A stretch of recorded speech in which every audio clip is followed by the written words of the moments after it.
I walked through the front door of my childhood home, shoulders aching from another 14-hour day debugging code at my software engineering job. My briefcase felt heavy as concrete, but excitement bubbled in my chest because tonight was the night we'd finalize our European vacation plans. $39,000. That's what I'd spent planning the perfect 3-week family trip to Paris, Rome, and Barcelona. 3 months of research, booking premium hotels, securing restaurant reservations, arranging private tours. My father, Thomas, sat in his leather recliner watching the evening news with an expression I'd never seen before. A slow, cold smirk spread across his weathered face when our eyes met. "Dad, ready to go over the final itinerary? I've got all the confirmation numbers printed out." His smirk widened into something that made my stomach drop. "We already went last week. Only for family." The remote control slipped from my fingers and clattered onto the hardwood floor. The sound echoed through the suddenly silent living room as I stared at my father, waiting for the punchline that never came. Thomas continued watching his program as if he'd just commented on the weather, not dropped a nuclear bomb on my world. "What do you mean you already went?" My voice cracked like I was 13 again, asking why he'd missed another baseball game. "I paid for everything. I planned everything. The flights don't leave until next month." Thomas reached for his smartphone with deliberate slowness, his thick fingers swiping across the screen. "Actually, they left last Tuesday. Patricia found earlier flights, better deals." He turned the phone toward me and my heart stopped. There was my stepmother, Patricia, grinning beside the Eiffel Tower, her blonde hair whipping in the Parisian wind. My half-sister Emma posed dramatically in front of the Louvre, making duck lips at the camera. My half-brother Ryan flexed his muscles next to some Roman statue I'd specifically bookmarked for our family photos. "You used my itinerary." It wasn't a question. I recognized every landmark, every carefully researched location. The boutique hotel in Montmartre that I'd chosen because Patricia mentioned loving French pastries. The Vatican tour I'd booked because Ryan was taking art history classes. The flamenco show in Barcelona that Emma had been talking about for months. "Of course we used your itinerary. You did good research." Thomas swiped to another photo showing them at dinner in what looked like the exact restaurant I'd reserved for our final night in Paris. Patricia's mother came too. Dorothy had such a wonderful time. She kept saying how grateful she was that someone finally included her in family activities. My throat felt like sandpaper. Dorothy, Patricia's 78-year-old mother who complained about everything from airplane food to foreign bathrooms. The woman who'd made my life miserable at every family gathering for the past 15 years had been included in my dream vacation, while I'd been excluded from my own trip. "How long were you planning this?" I managed to whisper. Thomas shrugged, scrolling through what appeared to be hundreds of photos. "Patricia brought it up right after you made the first hotel deposit. Said it would be nice to have real family time without work distractions." He paused on a video of Ryan ordering gelato in broken Italian. "You're always so busy with your computer stuff. We figured you wouldn't even notice we were gone." But I had noticed. 3 weeks of my father dodging my calls about travel documents. 3 weeks of Patricia claiming she was too busy to discuss packing lists. 3 weeks of my siblings being mysteriously unavailable for our planning video calls. I'd attributed their distance to pre-travel jitters, never suspecting they were already living my carefully crafted European adventure without me. The credit card charges? My hands trembled as realization crashed over me. I saw charges from Paris last week. I thought it was fraud. "Oh, that," Thomas's smirk returned. "We upgraded a few things. The hotel you picked was nice, but Patricia found one with a better spa. And we extended the trip 3 extra days. Barcelona was so beautiful we couldn't leave." He showed me a receipt on his phone. $8,417 in additional charges. My money spent on upgrades to my trip that I wasn't invited to take. I pulled out my own phone with shaking fingers, opening our family group chat. The last message I could see was from 6 weeks ago, my own text asking about passport renewals. Everything after that was blank, as if the conversation had simply stopped existing. But now I understood. They hadn't stopped talking. They'd removed me from the chat, continuing to plan my vacation without the person paying for it. You removed me from the family chat. My voice sounded hollow, distant, like it was coming from someone else's body.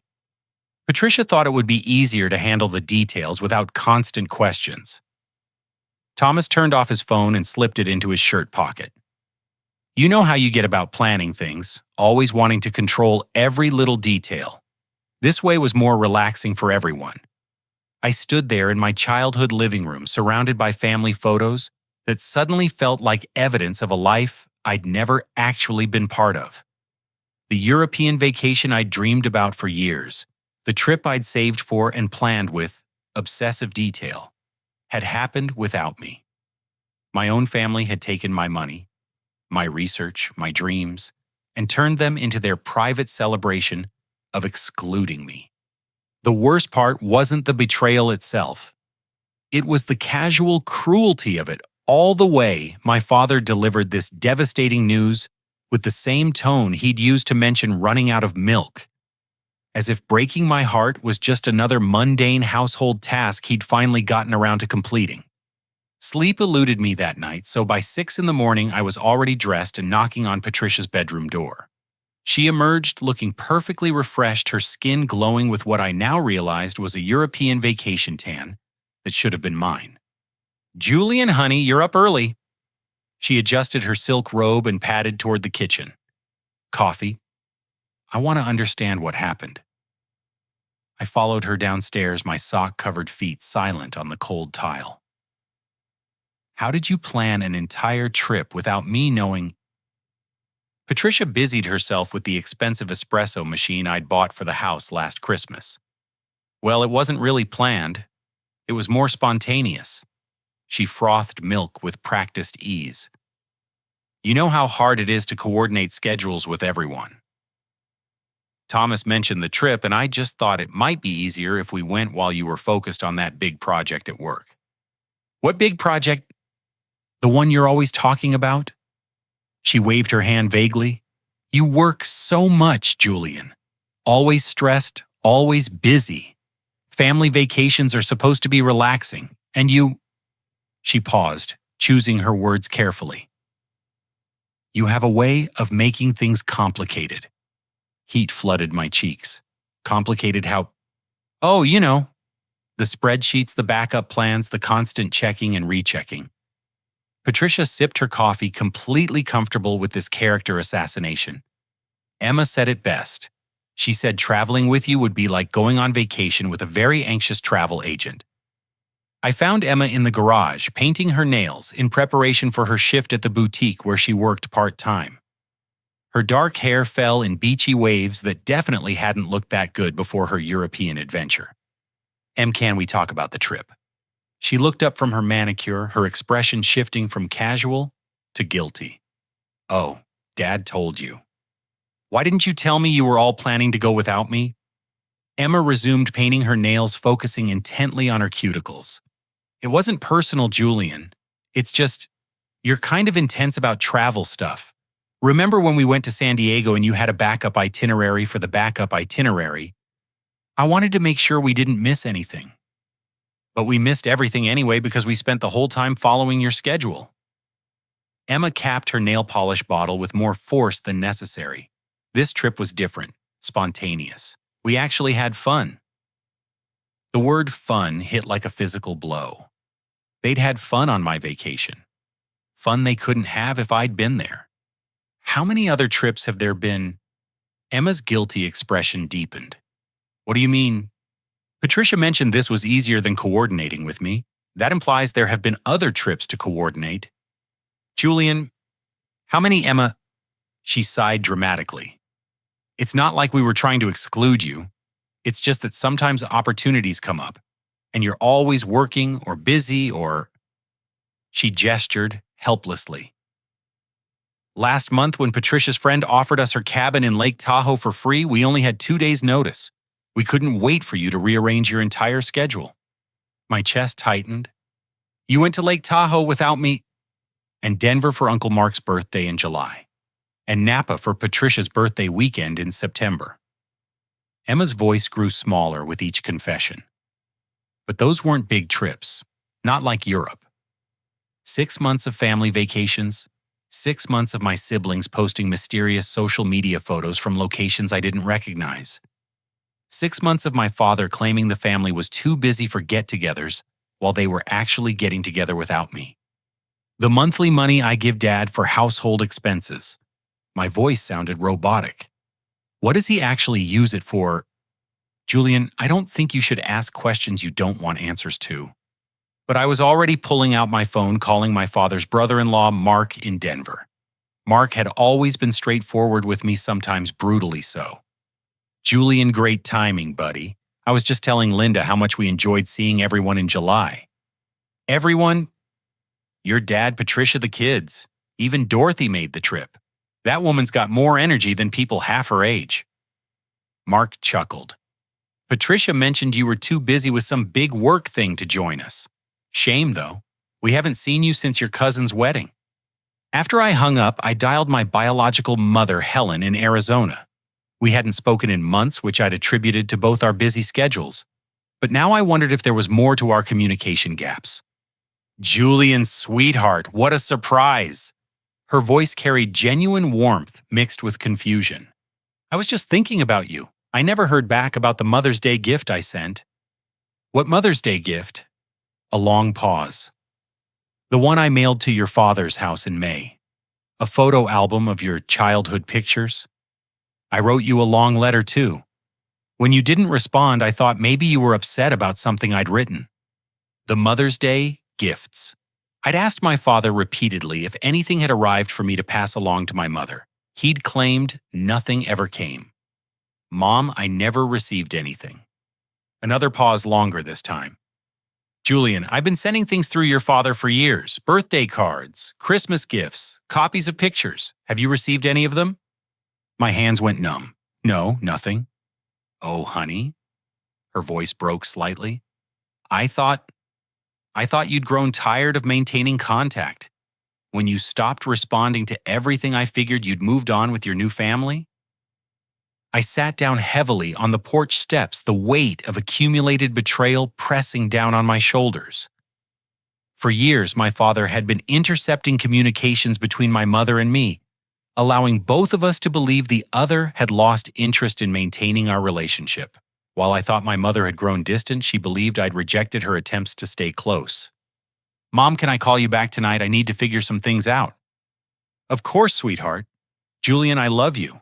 I've always loved you even when I thought you didn't want to hear from me anymore. After she hung up, I sat on those porch steps for an hour watching neighbors leave for work and children wait for school buses. My entire adult relationship with my family had been built on lies.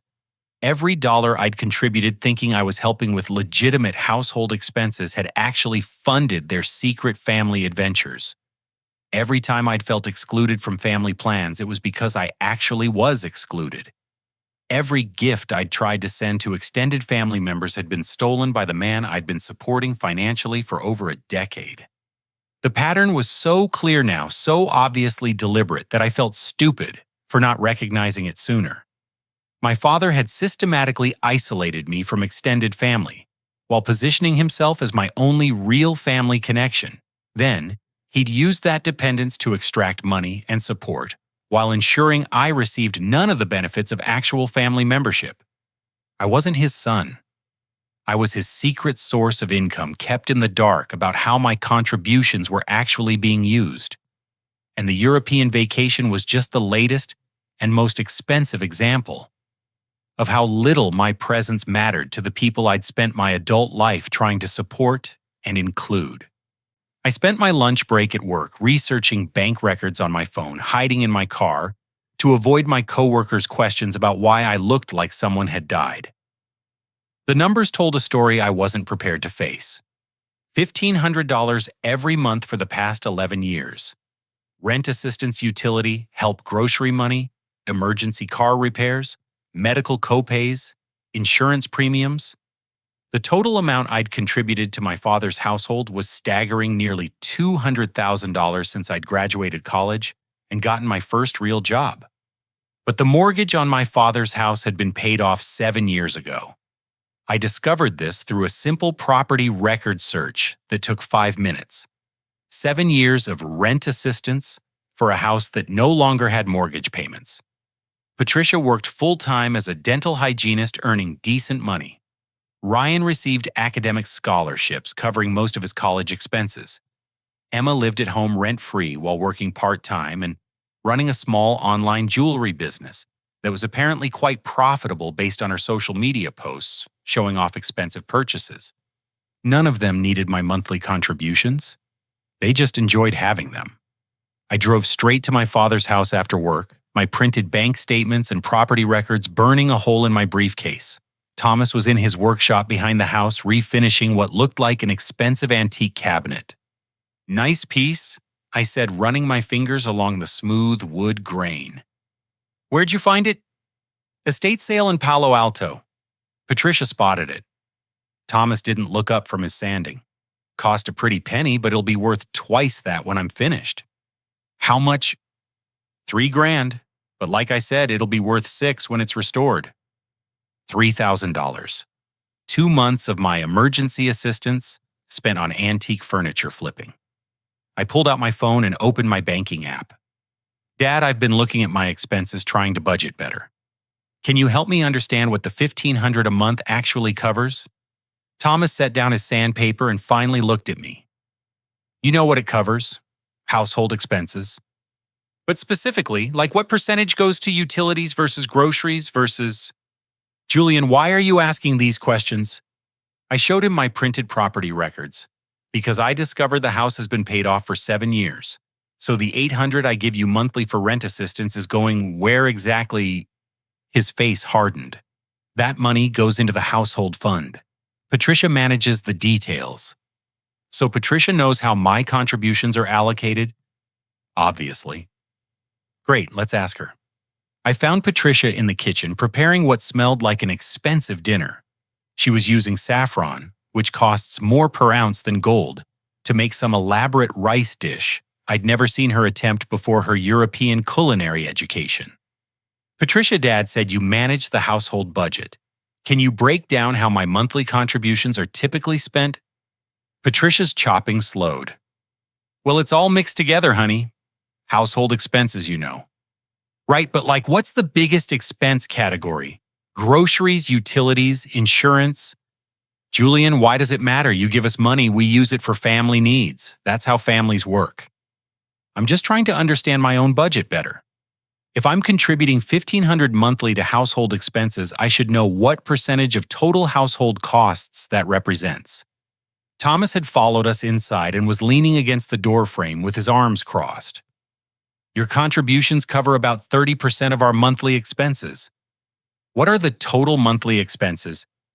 "Around $5,000. $5,000 in monthly expenses for a household, with a paid-off mortgage, 2 working adults, and 2 part-time workers." I pulled out my phone calculator. "So Ryan contributes how much monthly?" "Ryan's a full-time student," Patricia said quickly. "He doesn't contribute financially." Emma helps around the house. That's her contribution. "So of $5,000 in monthly household expenses, I'm covering 30% Patricia's income covers. What percentage? And your income covers the rest." The silence stretched uncomfortably long. Finally, Thomas spoke. "Julian, I raised you from the time you were 8 years old. I fed you, clothed. You put a roof over your head. Your mother ran off to Arizona and left me to handle everything alone." His voice carried an edge I recognized from childhood arguments. "You think $1,500 a month repays 18 years of me being your father, when your real father was nowhere to be found? You're not my stepfather, Dad. You adopted me legally. You are my father." "Exactly. And children support their aging parents. It's called being grateful. Aging parents who take European vacations without their children, but with their children's money." Patricia slammed her knife down on the cutting board. We didn't take your money for the vacation, Julian. We used airline miles and hotel points we'd been saving for years. You used my credit card. I have the statements. For incidentals, food transportation souvenirs. The actual trip costs were covered by points. $8,000 in incidentals. European travel is expensive, Thomas said. Everything costs more over there. I stared at these people who'd raised me, trying to understand how we'd reached this point. They weren't even attempting to deny the financial manipulation. They were justifying it, as if my contributions were payment for the privilege of being raised by them, rather than voluntary family support. I need to see household budget documentation, receipts, bills, bank statements. If I'm contributing 30% of household expenses, I should understand what those expenses actually are. Absolutely not, Patricia snapped. Our finances are private. Not the parts I'm contributing to? Thomas stepped forward, his voice dropping to the tone he'd used when I was a teenager pushing boundaries. Julian, you're crossing a line here. This is our home, and you don't get to demand access to our private financial information. Then I don't get to contribute to those private finances anymore. The words hung in the air like smoke from a house fire. Patricia and Thomas exchanged glances that confirmed what I'd suspected. They'd never considered the possibility that their private income stream might ask questions or set boundaries. You're being ridiculous, Patricia said finally. We're family. Then why does being family only seem to require financial contributions from me, while everyone else keeps their money private? I left without waiting for an answer. But not before I noticed something interesting in Patricia's purse, which was sitting open on the kitchen counter. A receipt from an expensive spa in Barcelona, dated last week. The same spa she'd claimed was an upgrade they'd paid for with hotel points that didn't exist. My family wasn't just taking advantage of my generosity. They were actively lying about how they spent my money while ensuring I remained completely excluded from any of the benefits that money provided. The European vacation was just the most expensive example of a pattern that had been bleeding me financially for over a decade. That night, I sat in my apartment with a bottle of wine and my laptop researching financial abuse within families. The articles I found could have been written specifically about my situation. Family members who view relatives as sources of income rather than people. Adult children who are systematically exploited by parents who use emotional manipulation to justify financial control. Families who exclude generous relatives from benefits while maintaining access to their resources. I wasn't supporting my family's household expenses. I was subsidizing their lifestyle while being denied any actual family inclusion. And tomorrow, I was going to start figuring out exactly how deep this exploitation went. 3 months passed before Thomas called, and when he did, I was ready. I'd spent those months documenting, researching, and quietly rebuilding my life.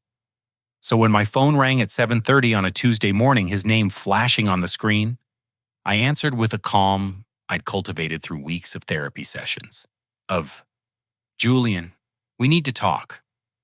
His voice carried the authoritative tone I'd learned to fear as a child. The rent situation has gotten critical. What rent situation? I told you last month.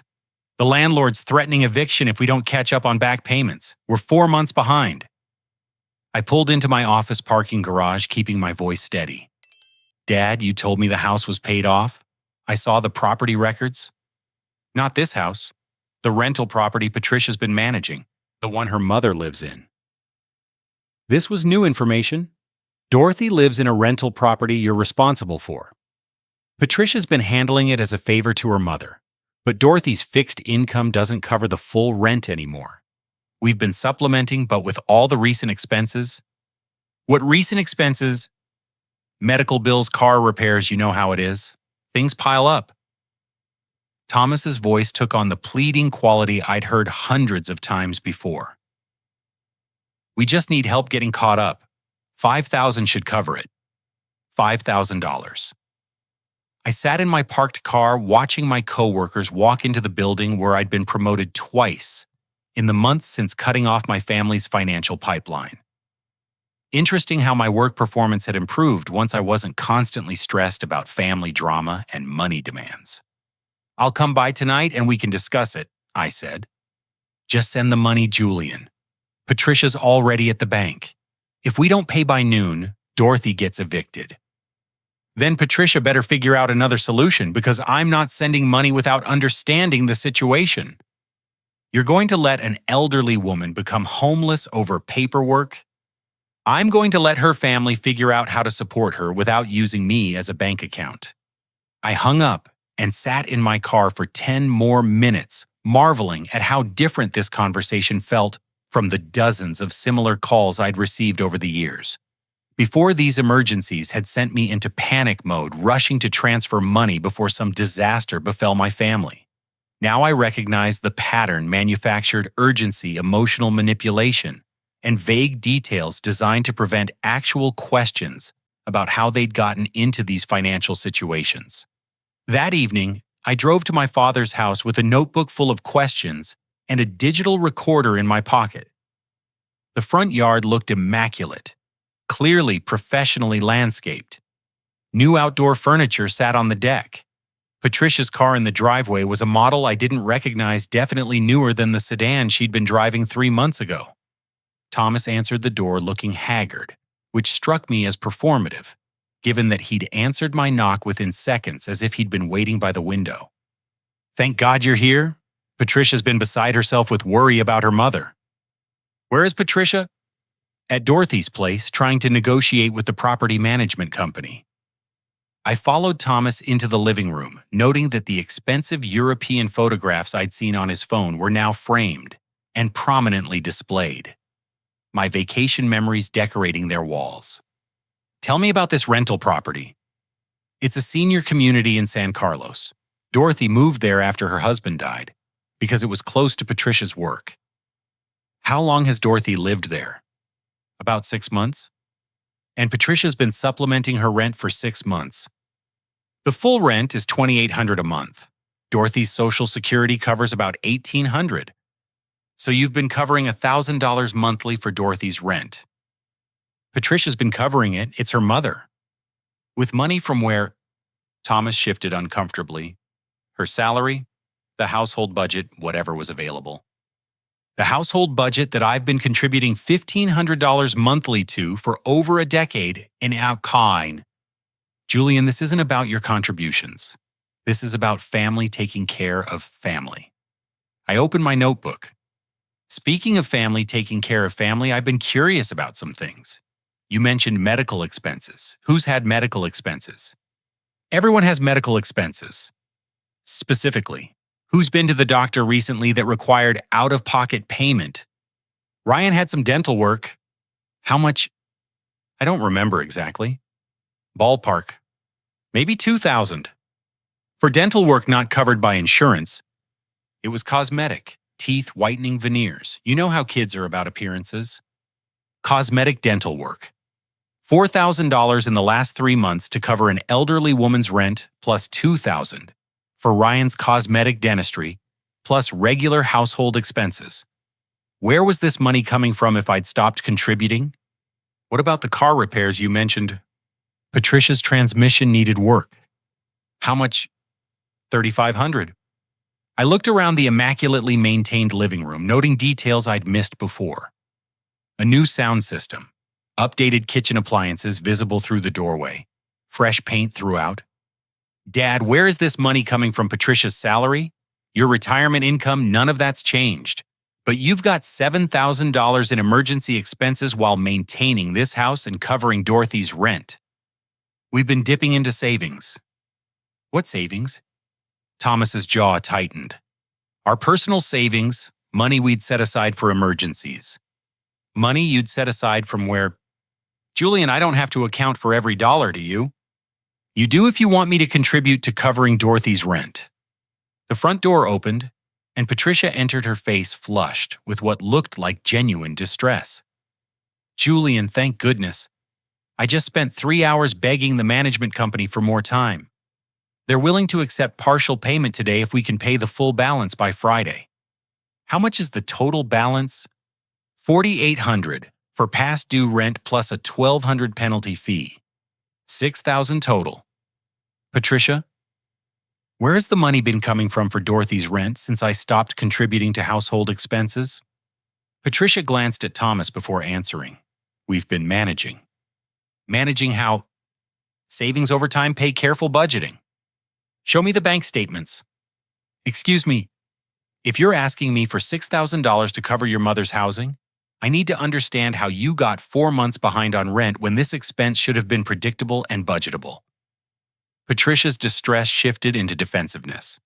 Julian, my mother's about to be evicted. This isn't the time for financial audits. This is exactly the time for financial audits. You're asking me to cover a $6,000 emergency that somehow accumulated while I wasn't contributing to your household budget. Either you've been financially irresponsible with money you did have, or you never had the money to cover Dorothy's rent in the first place. Thomas stood up abruptly. That's enough. Patricia's mother is 78 years old and facing homelessness. If you can't help family in crisis without conducting interrogations, maybe you're not the man I raised you to be. The man you raised me to be would ask questions before throwing money at problems that might not be real. Not real? Patricia's voice cracked. You think I'm lying about my mother's eviction? I think you're lying about how you got into this situation and what you need money for. The accusation hung in the air like a challenge. Patricia pulled out her phone with shaking hands. Fine, you want proof? She dialed a number and put the phone on speaker. Dorothy, it's Patricia. I'm here with Julian. Can you tell him about the eviction notice? An elderly woman's voice filled the room. Oh, Patricia, honey, I'm so embarrassed about all this. But yes, they want me out by Friday if we can't pay the back rent. How much is the back rent, Dorothy? I asked. Well, let me see. I have the paperwork here. It says I owe, $4,800 for rent plus fees. $6,000 total. Dorothy, how long have you been short on rent? Since I moved here, dear. The full rent is $2,800, but I can only afford $1,800 with my Social Security. Patricia and Thomas have been so generous helping me with the difference every month. After Patricia hung up, she turned to me with tears in her eyes. Satisfied. I wasn't satisfied. I was heartbroken. Not for Dorothy, who was clearly caught in the middle of something she didn't understand, but for the realization that my family had been planning this conversation for months. They'd moved an elderly woman into housing they couldn't afford, subsidized her rent with money I didn't know they were spending, and then engineered a crisis designed to manipulate me into resuming financial support.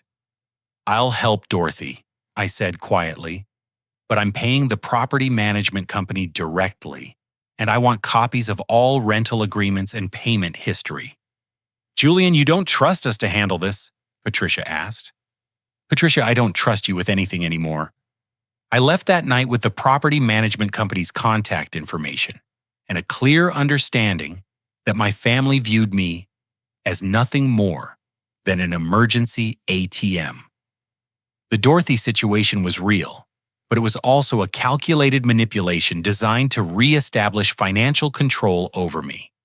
As I drove home, my phone buzzed with a text from Emma. Dad says you're going to let Grandma Dorothy become homeless. Is that really who you want to be?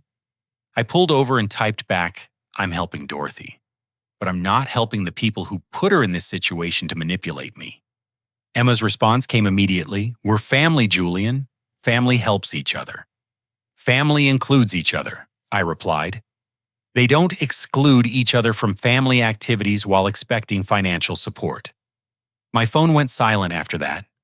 3 months of financial independence had shown me what life looked like without constant family emergencies draining my bank account and emotional energy. I wasn't going back to being their source of funding for a lifestyle that specifically excluded me. But first, I was going to help an elderly woman who deserved better than being used as a pawn in her daughter's manipulation games. The property management company meeting revealed everything I'd suspected, and several things I hadn't. Dorothy's rental agreement had been signed by Patricia as the primary tenant, with Dorothy listed as an occupant. The lease was in Patricia's name, not Dorothy's, meaning Patricia was legally responsible for the full rent, regardless of her mother's financial situation. Ms. Patricia signed a personal guarantee for the lease amount. The property manager explained, sliding documents across his desk. She also provided bank statements showing sufficient income to cover the full monthly rent. I studied the bank statements Patricia had submitted 6 months earlier. The monthly deposit amounts didn't match what I knew about her salary as a dental hygienist. These statements showed nearly double her actual income. Are these statements verified? We require recent statements, but we don't independently verify the source of deposits. The doctored bank statements meant Patricia had committed lease fraud using false financial information to secure housing she couldn't afford. More importantly, she'd done this knowing she intended to extract rent money from me, effectively using my income to qualify for her mother's lease without my knowledge or consent. After leaving the property management office, I drove directly to my biological mother's apartment in Phoenix, a trip I'd planned but hadn't announced to anyone. Helen answered her door looking exactly as I remembered, but older, with silver threading through her dark hair and laugh lines that hadn't been there when I was 8. Julian. She dropped the dish towel she was holding. "What are you doing here?" "I should have come sooner." The next 4 hours were the most emotionally exhausting and healing of my adult life. Helen showed me boxes of cards, letters, and gifts she'd sent over the years, none of which I'd ever received. Birthday cards with handwritten messages about being proud of my accomplishments. Christmas gifts chosen specifically for interests Thomas had told her I'd developed.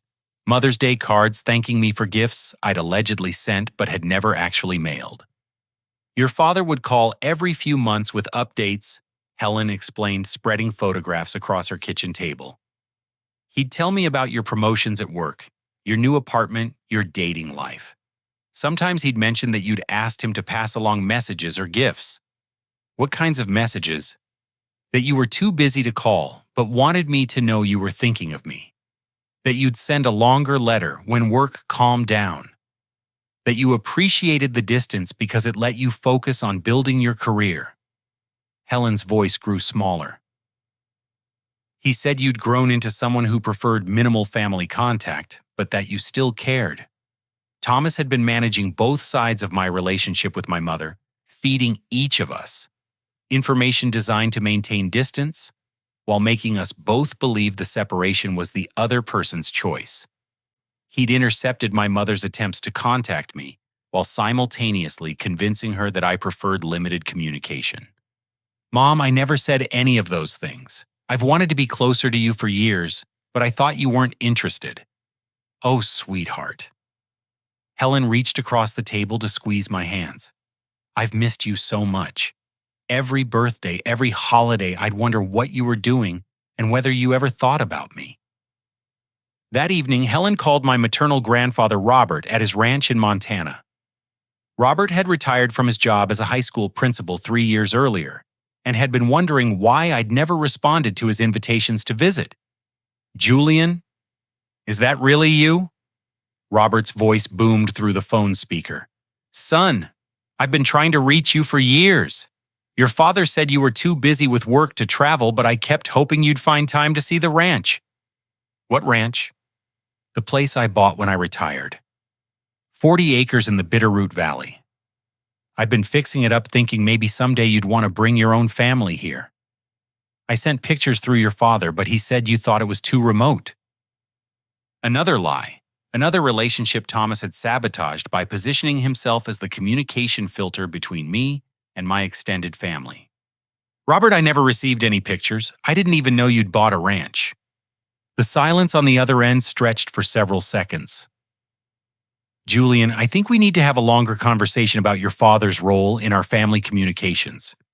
Over the next 2 hours, Robert and Helen helped me piece together a decade of intercepted family connections. Invitations to graduations, holidays, and family reunions that I'd never received. Gifts and letters that had disappeared into Thomas's control. Cousin Sarah, Robert's daughter, who was now a family law attorney in Billings, had been wondering for years why I'd never responded to her professional networking attempts. Sarah's been building a practice specializing in elder financial abuse, Robert explained. She's mentioned several times that she'd love to talk with you about your work in tech, maybe collaborate on some cases involving digital financial fraud. Can I get her contact information? Of course. But Julian, why don't you plan to come visit Sarah? Lives about 2 hours from the ranch. You could meet her, see the place, and we could catch up properly. After we hung up, Helen and I sat in her small living room processing the magnitude of Thomas's manipulation. He hadn't just excluded me from my step-family while extracting financial support. He'd systematically isolated me from my entire extended biological family, ensuring that I remained dependent on him as my primary family connection. He told me you'd chosen your new family over maintaining relationships with your past, Helen said quietly. I thought you were embarrassed by our circumstances, our lack of money. Thomas always emphasized how successful you'd become, how important your career was. It made sense that you'd want distance from your working-class roots. Mom, I've never been embarrassed by our family. I've been proud of how hard you worked, how you've built a life for yourself. I wish I'd known. I wish I'd tried harder to reach you directly instead of going through Thomas. The next morning, I called cousin Sarah from Helen's apartment. Sarah's voice carried the same warmth I remembered from childhood family gatherings back when my parents were still married, and family connections hadn't been weaponized. Julian, I can't believe it's really you. Dad said you might call, but I honestly thought Thomas was lying about you wanting to reconnect. Thomas has been lying about a lot of things. Based on what Dad told me last night, I'm not surprised. Julie and I specialize in family financial abuse cases. If you're comfortable sharing details, I'd like to understand what's been happening with your father's household finances. I spent an hour describing the pattern of financial exploitation, the intercepted communications, and the European vacation that had opened my eyes to the scope of the manipulation. Sarah listened without interruption, occasionally asking clarifying questions about dates, amounts, and specific incidents. Julian, what you're describing meets the legal definition of financial elder abuse, even though you're not technically elderly. Your father has been using emotional manipulation and isolation tactics to maintain financial control over you. The intercepted communications could constitute mail fraud depending on whether any of the items were sent through the postal service. I don't want to press charges, I just want it to stop. I understand, but you should know that some of your father's actions may have legal consequences beyond your personal relationship. For instance, if he's been claiming you as a dependent on tax returns while you're financially independent, that's tax fraud. If he's used your personal information to open credit accounts, that's identity theft. Sarah paused, and I could hear papers rustling in the background. Julian, I'd like to help you document everything that's happened. Not necessarily for legal action, but for your protection. People who engage in financial abuse typically escalate when they lose control over their victims. You need to be prepared for that escalation. That afternoon, Sarah emailed me a comprehensive checklist for documenting financial abuse and protecting myself from further manipulation. Credit monitoring document security communication boundaries and emergency planning. Reading through her recommendations, I realized that cutting off financial support was just the beginning of extracting myself from Thomas's control. I wasn't just rebuilding my relationship with my biological family. I was building a support network that could help me navigate the inevitable escalation when Thomas realized his financial manipulation was no longer working. The most surprising discovery came when Helen showed me photographs from the last 10 years, pictures I'd never seen of family gatherings I'd never been invited to. My maternal family had been having regular reunions, celebrations, and visits, always hoping I might join them, but respecting what they thought was my preference for distance. We kept a place set for you at every major gathering, Helen said, showing me a picture of a family Christmas dinner with an empty chair positioned prominently at the table, just in case you changed your mind about joining us. For a decade, I'd had a family that wanted me present while I was supporting a family that only wanted me present financially. The irony was devastating and liberating at the same time. I returned to California with a plan developed jointly with Sarah and a clear understanding that Thomas's manipulation had been far more extensive than I'd initially realized. Sarah had connected me with a private investigator who specialized in financial fraud cases, and what we discovered about my father's activities made the European vacation seem like petty theft in comparison. The private investigator found that Thomas had been using my personal information to apply for credit cards for the past 7 years. He'd opened 6 accounts in my name all, with addresses, that forwarded to a post office box I'd never known existed. The total debt across these accounts was $43,000, all marked as current, because Thomas had been making minimum payments using money from his household budget. My household contributions had been subsidizing debt he'd accumulated using my identity. Your credit score has been artificially inflated because the accounts show consistent payment history, the investigator explained during our phone call. But the debt exists, and you're legally responsible for it unless you report the accounts as fraudulent. What happens if I report them as fraudulent? The credit companies will investigate and likely find that the accounts were opened without your knowledge or consent. The debt would be removed from your credit report, but your father would face identity theft charges. I spent the weekend reviewing every detail of the investigation report, preparing for what Sarah had warned would be an explosive confrontation when I finally addressed Thomas's financial crimes. But first, I needed to protect myself from further manipulation. On Monday morning, I implemented Sarah's security recommendations. I froze my credit reports with all 3 major bureaus, ensuring no new accounts could be opened using my personal information. I changed my mailing address to a post office box that only I controlled. I opened new bank accounts at a completely different financial institution and set up direct deposit for my salary. Most importantly, I began documenting every interaction with my family.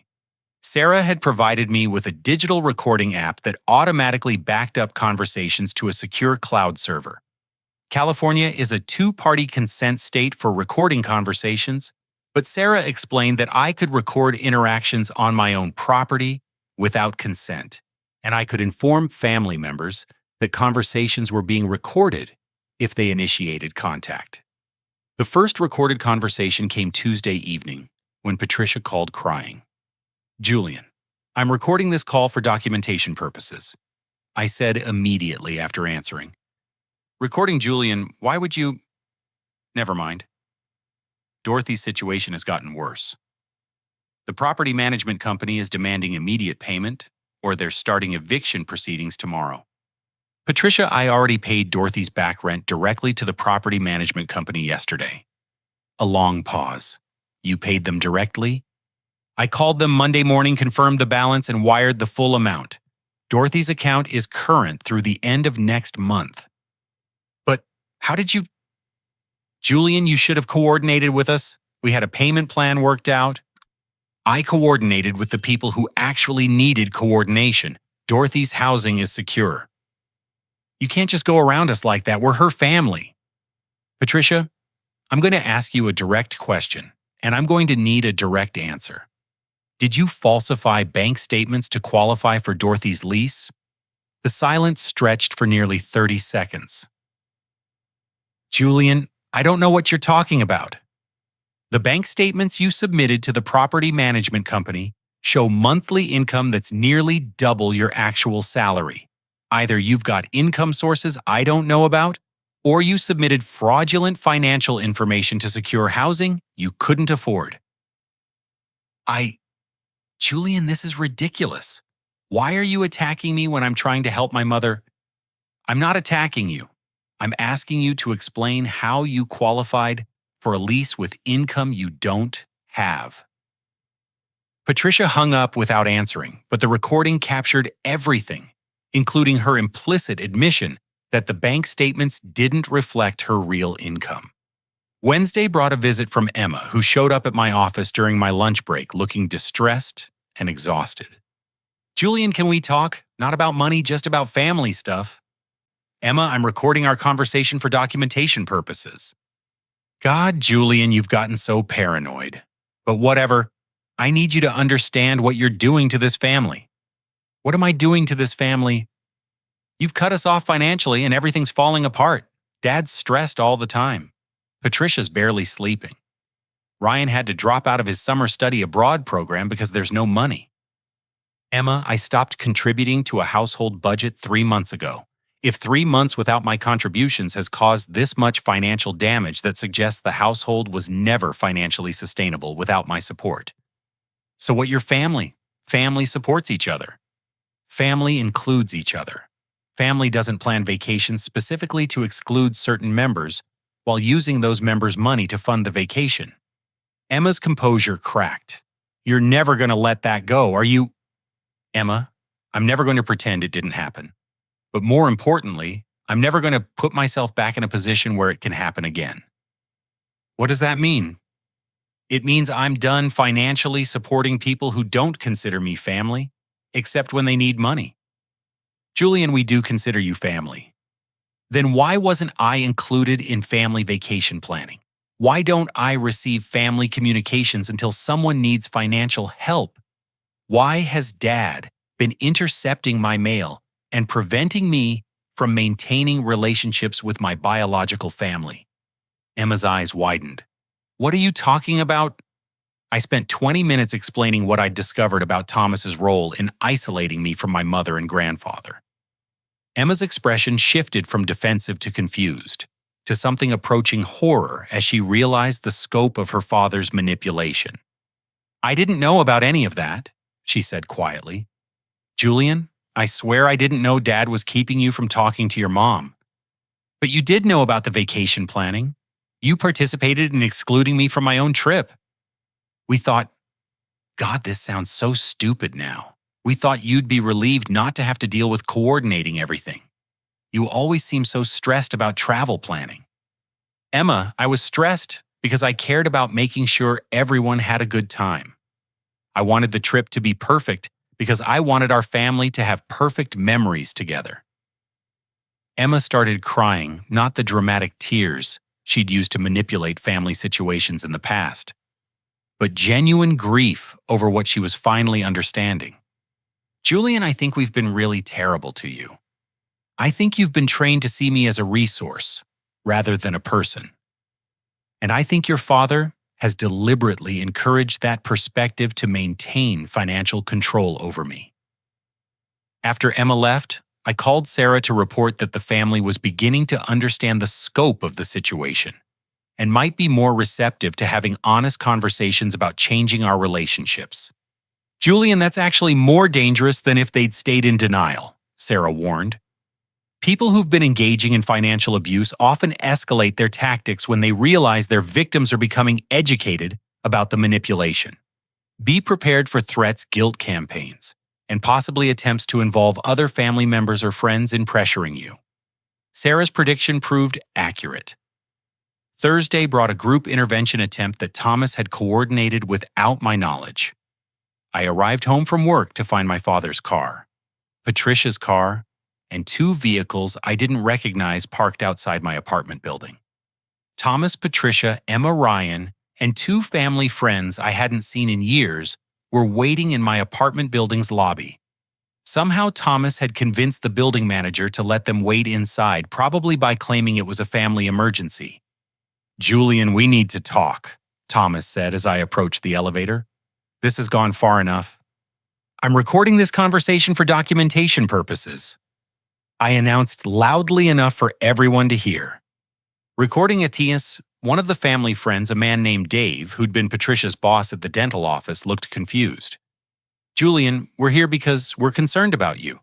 Thomas says you've been making accusations that don't make sense. What accusations? That your family has been stealing from you.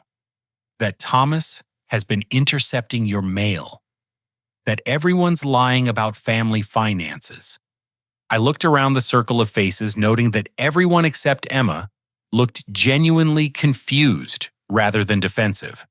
Thomas had clearly been managing information carefully, telling each person just enough to get them involved without revealing the full scope of his manipulation. Dave, what specifically has Thomas told you about our family's financial arrangements? That you've been helping with household expenses, but now you're demanding detailed accounting and making accusations about fraud. Has Thomas mentioned that I've been contributing $1,500 monthly to his household for over a decade? Dave's eyebrows raised. $1,500 monthly, Julian, that's $18,000 a year. Nearly $200,000 total over 11 years. Thomas, you didn't mention the amount was that significant? Said the other family friend, a woman named Carol, who'd known Patricia since high school. Thomas's jaw tightened. The specific amount isn't relevant. Julian's been helping with family expenses, and now he's trying to control how we spend money. I'm trying to understand how you spent money, I corrected, including how you spent my money on a European vacation that I wasn't invited to take. Carol turned to Patricia. You took a European vacation without Julian. It was complicated, Patricia said weakly. Julian works so much we thought he'd prefer not to deal with travel stress. So you used his money to take a trip without him. We used airline miles and hotel points. I pulled out my phone and showed the group my credit card statement from the vacation period. $39,000 in charges for flights, hotels, and activities, plus $8,000 in additional charges for upgrades and extensions. The silence in the lobby was deafening. Dave and Carol were staring at Thomas and Patricia, with expressions I recognized from my own face 3 months earlier, the look of people realizing they'd been lied to about fundamental facts. Thomas. Carol said slowly, you told us Julian was being unreasonable about normal family expenses. $47,000 for a vacation he wasn't invited to isn't normal family expenses, I said. Julian. Thomas's voice carried the dangerous edge I remembered from childhood. You're embarrassing this family in front of our friends. I'm sharing facts about how my money was spent. If those facts are embarrassing, maybe the spending was inappropriate. The intervention collapsed after that, with Dave and Carol quietly excusing themselves and my siblings, following them out to the parking lot. I could hear raised voices in the parking lot through my apartment window, but I couldn't make out specific words. Thomas and Patricia stayed in the lobby for another 20 minutes, alternating between threats and pleas. They demanded access to my apartment to talk privately. They threatened to cut off all family contact if I didn't resume financial support. They promised that things would be different if I gave them another chance. I listened to it all, recorded everything, and maintained the boundaries Sarah had helped me establish. By Friday morning, I had documented evidence of financial fraud, emotional manipulation, and systematic isolation tactics that painted a comprehensive picture of abuse that had been escalating for over a decade. More importantly, I had a plan for protecting myself and helping the family members who were genuinely interested in changing our relationships. Emma had called Thursday night, asking if we could meet privately to discuss what I'd discovered about Thomas's manipulation. Ryan had sent a text Friday morning asking for contact information for my mother and grandfather. The family was fracturing along the lines Thomas had spent years trying to prevent. People were starting to communicate directly with each other instead of through him. And that meant his control over information and relationships was finally breaking down.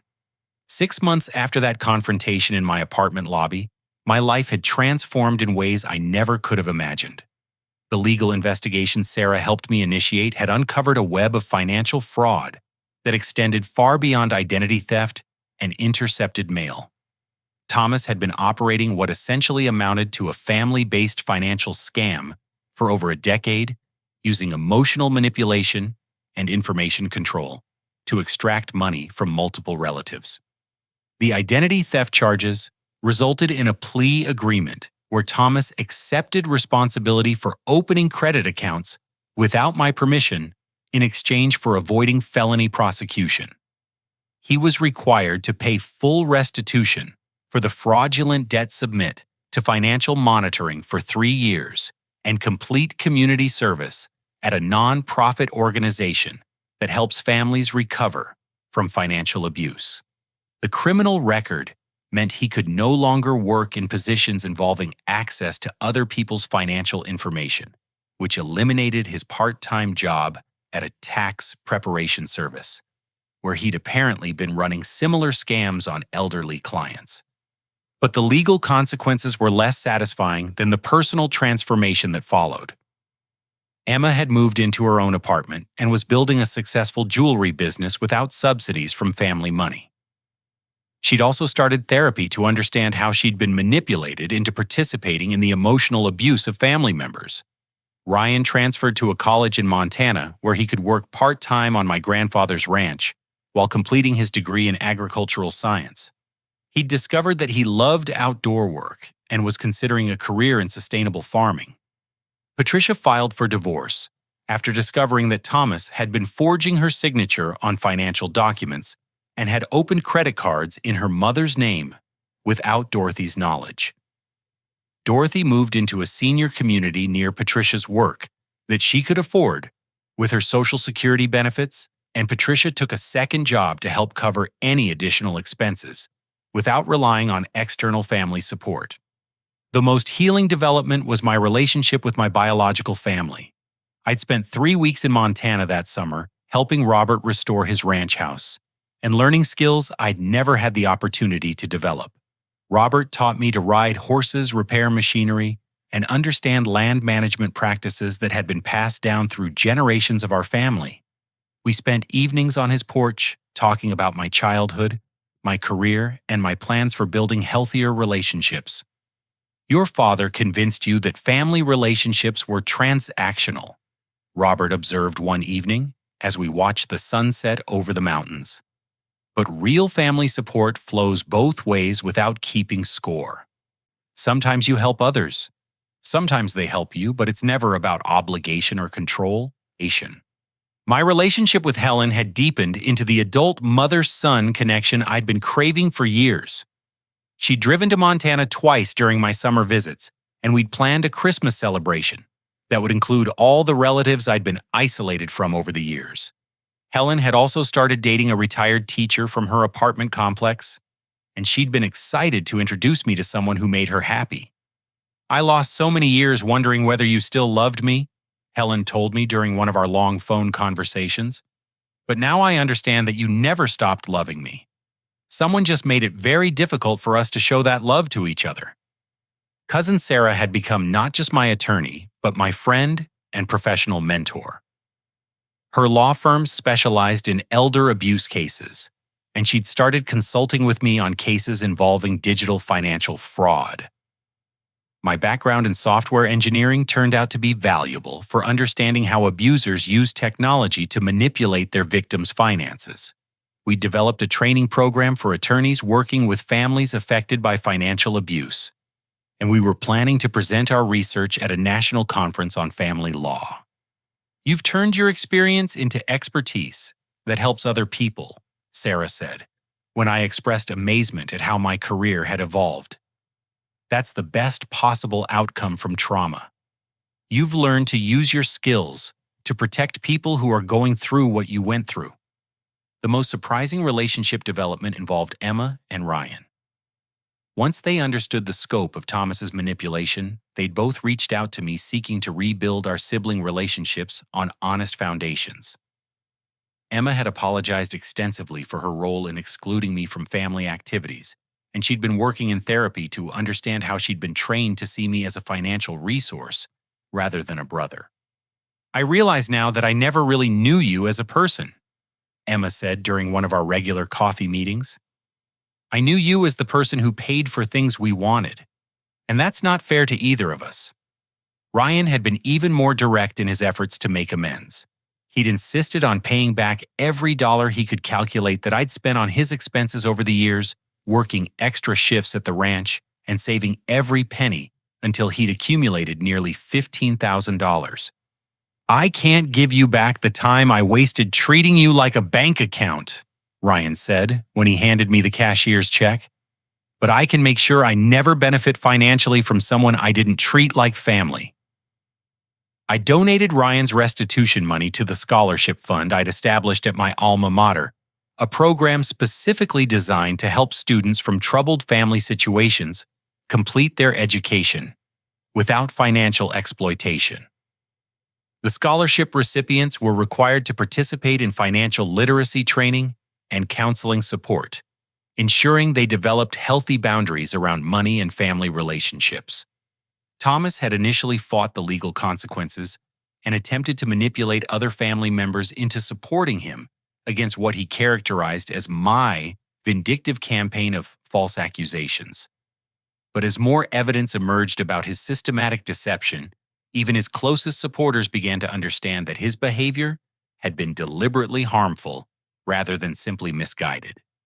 The final confrontation came when Thomas showed up at my apartment 8 months after I'd cut off financial support, demanding that I drop the legal charges and resume family relationships as if nothing had happened. "Julian, you've made your point," he said, standing in my doorway with the same entitled confidence he'd always projected. "You're angry about the vacation, you're angry about the money, but family forgives, and it's time for you to forgive." "Thomas, I've already forgiven you," I said calmly. "Forgiveness doesn't mean pretending abuse didn't happen, or putting myself back in position to be abused again." "Abuse." His voice rose. "I raised you when your real father ran off. I put a roof over your head, food on your table, clothes on your back.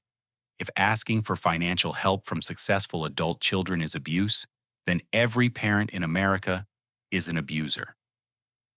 Financial help and financial exploitation are different things. Financial help is transparent, voluntary, and temporary. Financial exploitation involves lying about how money is spent, isolating people from support networks, and using emotional manipulation to maintain control. Thomas's face flushed red. "You think you're so smart with your fancy education and your big salary, but you wouldn't have any of that without me raising you right." "You're absolutely right. I learned discipline, hard work, and resilience from my childhood experiences. But I also learned to recognize manipulation tactics because I lived with them for 18 years. So this is punishment. You're punishing me for not being a perfect father. This is protection. I'm protecting myself from continuing to be financially exploited by someone who trained me to accept exploitation as love." Thomas left that day understanding that our relationship would never return to the dynamic he'd spent decades creating and maintaining. I wasn't angry with him anymore, but I was no longer willing to subsidize his lifestyle while being excluded from the benefits of actual family membership. The story concludes with last month's Thanksgiving dinner, which I hosted in my new house for my chosen family of people who've supported me through this transformation. Helen and her boyfriend flew in from Arizona. Robert drove down from Montana with fresh produce from the ranch. Sarah and her family joined us along with Emma and Ryan, who'd both demonstrated through consistent actions that they were committed to building honest relationships. We spent the evening sharing stories about recovery growth and the difference between family obligations and family love. Emma presented a business plan for expanding her jewelry company, asking for advice rather than financial support. Ryan showed us pictures from his summer work on the ranch and talked about his plans to develop sustainable farming practices on land he hoped to buy with his own savings. Patricia joined us for dessert, having been invited by Emma with my approval. She'd completed her own therapy program focused on understanding how she'd enabled financial abuse, and she was working to rebuild relationships with her children, based on honesty rather than financial manipulation. I spent years thinking that Julian's contributions meant he was obligated to support our family decisions, Patricia said during our conversation about healing. "I never considered that financial support should come with family inclusion rather than family exclusion. I was wrong, and I've apologized to Julian. But more importantly, I've changed how I think about family relationships." Thomas wasn't invited to Thanksgiving dinner, but he also wasn't forbidden from having relationships with other family members. Emma and Ryan maintained limited contact with their father while establishing clear boundaries about financial discussions. Patricia's divorce had been finalized, and she was building a life focused on supporting her children emotionally rather than financially exploiting extended family members. The evening ended with plans for Christmas at Robert's Ranch, where I'd be spending 2 weeks helping with winter preparations and learning more about the family history I'd been disconnected from for so many years. Helen would be joining us for the second week, and we were all looking forward to creating new holiday traditions based on inclusion rather than manipulation. As I cleaned up after everyone left, I reflected on how different my life looked compared to a year earlier. I'd lost the family relationships I thought I had, but I'd gained authentic connections with people who valued my presence rather than just my financial contributions. I'd learned to set healthy boundaries without guilt, to recognize manipulation tactics before they could damage me, and to build support networks that enhanced my life rather than draining my resources. Most importantly, I'd learned that real family support flows naturally between people who care about each other's well-being. It doesn't require keeping financial score. It doesn't involve excluding people from benefits while expecting contributions, and it doesn't use emotional manipulation to maintain control over others. I'd finally found my real family, and it included some people I shared blood with and some people I'd chosen to love. But everyone in my life was there because we mutually valued each other's presence, not because anyone owed anyone else financial support, disguised as family obligation. The life lesson I carry from this experience is simple, but profound. Healthy relationships are built on mutual respect and inclusion, not financial dependency and control. When someone tries to use your generosity to fund their lifestyle while excluding you from the benefits of that lifestyle, you're not dealing with family love. You're dealing with financial exploitation that uses family emotions to maintain control. Real family includes you in their lives because they want you there, not because they need your money. And real family support enhances everyone's life rather than benefiting some people at the expense of others. Setting boundaries with manipulative family members isn't cruel or ungrateful. It's necessary for building the authentic relationships that make life meaningful and satisfying. Have you ever found yourself financially supporting family members who seem to exclude you from the benefits of that support? How do you distinguish between helping family and enabling family members to take advantage of your generosity? I'd love to hear your thoughts in the comments below. If this story resonated with your own experiences with family financial dynamics, please like this video and subscribe to my channel for more stories about setting healthy boundaries and building authentic relationships. Share this story with anyone who might be struggling with similar family manipulation. And remember that you deserve relationships where your presence is valued as much as your contributions. Thank you for listening to my story, and I hope it helps you recognize the difference between family obligation and family love in your own life. Remember that the people who truly care about you will want you present for the joy, not just available for the bills. Until next time, take care of yourself and choose relationships that celebrate your presence rather than just your financial support.